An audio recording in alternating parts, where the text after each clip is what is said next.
It's the championship game. 4 seconds left on the clock. Down by 1. This is the moment the entire season has come down to. You shoot the jumper and... you choked. Why do people choke? And how can you prevent it? Hey everyone, buddies! Have you ever choked? Dropped the ball and failed miserably when it matters most? I've performed hundreds of times throughout my life, and sometimes it's transcendent. Sometimes it's the opposite. I had a performance not too long ago, and it didn't go too great. It was the first time I had my own solo performance in years, and I psyched myself out. I forgot words to my own songs, I fumbled a lot of guitar playing. It was a bit of a disaster. Happens to the best of us. So I want to go over what choking is, why it happens, and how to prevent it. So what is choking exactly? Well, it's not just being bad at something. In fact, you can be really good at something and still choke. Choking is a failure to do something at a time when it's most urgent, a moment where you can't seem to do anything right and everything falls apart, even if you've shown the skills needed previously. Now, this can sometimes seem like panicking, but they're not exactly the same thing. Here's a quote from Malcolm Gladwell I feel is very accurate to my experience. Choking is about thinking too much. Panic is about thinking too little. Choking is about loss of instinct. Panic is reversion to instinct. Let's look at an example. 1993 Wimbledon final, Stefi Graff versus Jana Novotna. You don't really need to know all the specifics of tennis, but here's a quick primer. You have games that make up sets. Best 2 of 3 sets wins the match. Now, Novotna barely lost the first one, but then crushed the second one, letting Graff only get 1 game off her. Then she was ahead 4-1 in the final set, and 1 point away from her 5th, meaning she only needed 1 more game to seal the deal. But she choked. Hard. You can see the frustration in Novotna's face. She can't seem to do anything right. She's missing shots, hitting outs, faulting, hitting the net. She completely fell apart. Novotna only got a couple of points for the rest of the entire match. Graff came back and won every game after this point, after being dominated for more than half the game. Now let's look at someone on the opposite end. Someone who never chokes. Michael Jordan has never choked. When he played in the NBA, he thrived on pressure. It seems like the more that's on the line, the better he did. And it became personal with me. There's his famous flu game in Game 5 of the 1997 finals. He scored 38 points with 103-degree fever, and he's never lost in the finals. 6 and what? Oh. How do you do that? How do you become someone that thrives in those situations instead of falling apart? To answer that question, we need to talk about why we choke in the first place. Pressure and stress is the #1 reason we choke. When something feels more important, that weight makes the fear of failing so much worse. The thought of letting others down or making a fool of yourself makes you overthink every decision because the risks seem so much higher. It also brings your focus outward on factors beyond the moment. The future, the past, the crowd, and the biggest one, your ego. It makes you judge yourself while you're performing.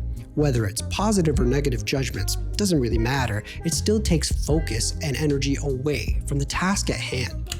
When this happens, we tend to revert to being a beginner. We think about the step-by-step instructions, trying to make sure we're doing everything right, which overrides our instincts that we've developed through training. This is referred to as losing the inner game. When you think about executing your performance, there are 2 selves, teller and the doer. What people call these 2 selves varies, but I'll use these terms that are found in the inner game of tennis. So the teller is the instructional beginner, explanations that help you figure out how to do something, whereas the doer puts all of that into action. The doer needs to come out during your performance. You shouldn't be thinking about instructions and technicalities when you need to perform. If you do, then you've lost the inner game. So that's why we choke. But how do we stop that from happening?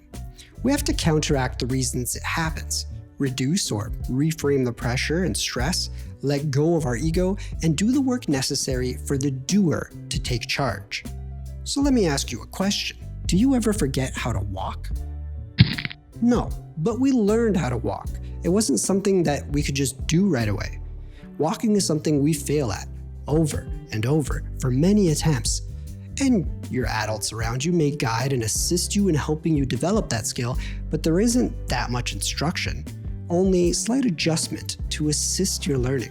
The doer inside of us just walks. When you approach any skill, this is the first step you need to approach it in, the same way a child would approach obtaining a new skill. Curiosity feeds your learning.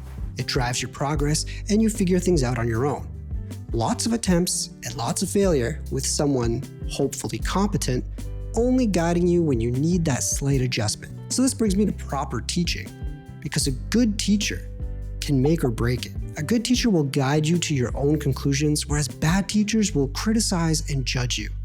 It's the concept of letting things happen versus making things happen. I've had both kinds of teachers over the years, and me being a stubborn smartass, you can imagine, I didn't get along with the judgy teachers. And when I had people around me that indulged my curiosities, I learned at a much faster pace.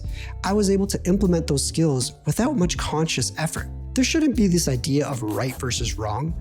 Learning is moments of exploration. It's all about that curiosity we were just talking about. It's time to take chances, make mistakes, and get messy.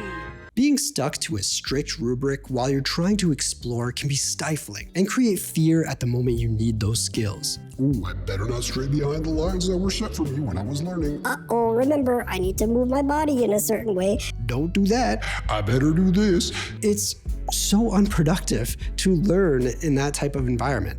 It comes out in your performance. So remember to act like a kid, indulge your curiosities, and learn as much as you can through failing and adjusting. Another way to prevent choking is mindfulness. Full presence in the moment. Approaching situations with a non-judgmental lens. Being mindful takes practice though.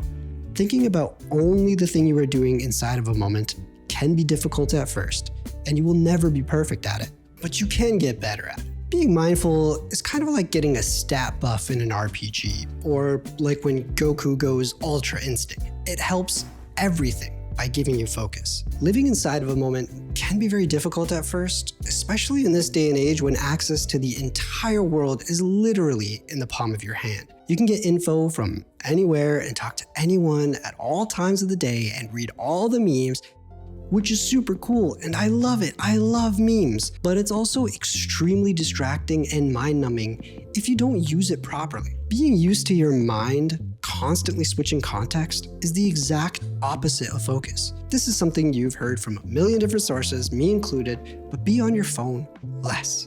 Use it as a tool to help make your life easier and more productive, not as something that sucks your energy away and causes you anxiety. I personally know many people that feel anxious if they don't have access to their phones for even a short amount of time. They feel like they have to be constantly available, always.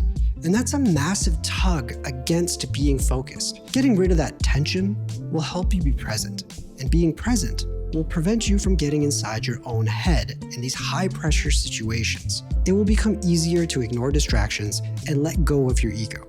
And if you perfect this concept of just letting things happen and experiencing the present moment, you might just achieve flow state. Now, this video is all about how to not fail miserably, and I've given you some tips on how to do that. But flow is about achieving the ultimate level of performance. And that's a really big topic, so I'll make another video covering all that stuff because it deserves the attention. So make sure you're subscribed for that. But what we've discussed today are the foundational steps towards that peak performance. But one of the most important steps that's needed for every performance is to do whatever you're trying to do a lot. The more you're in similar situations, the easier it is for you to navigate.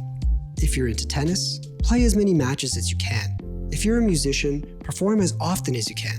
Do the thing every chance you get, and it will become easier and more natural. Just be a little careful not to go too far beyond your skill level, as that can be soul-crushing and have the opposite effect. You want to challenge, but you don't want to get absolutely wrecked, which is also important for flow. So we will dive deeper into that stuff when I make that video. But for now, remember to explore and come to your own conclusions.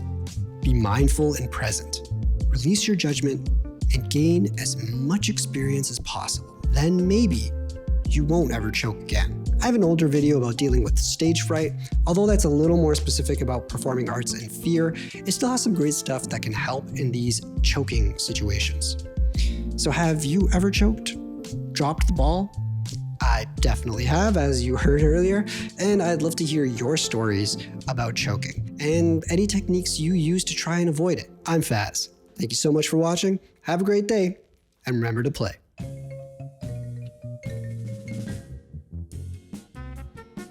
You shoot the jumper and air ball.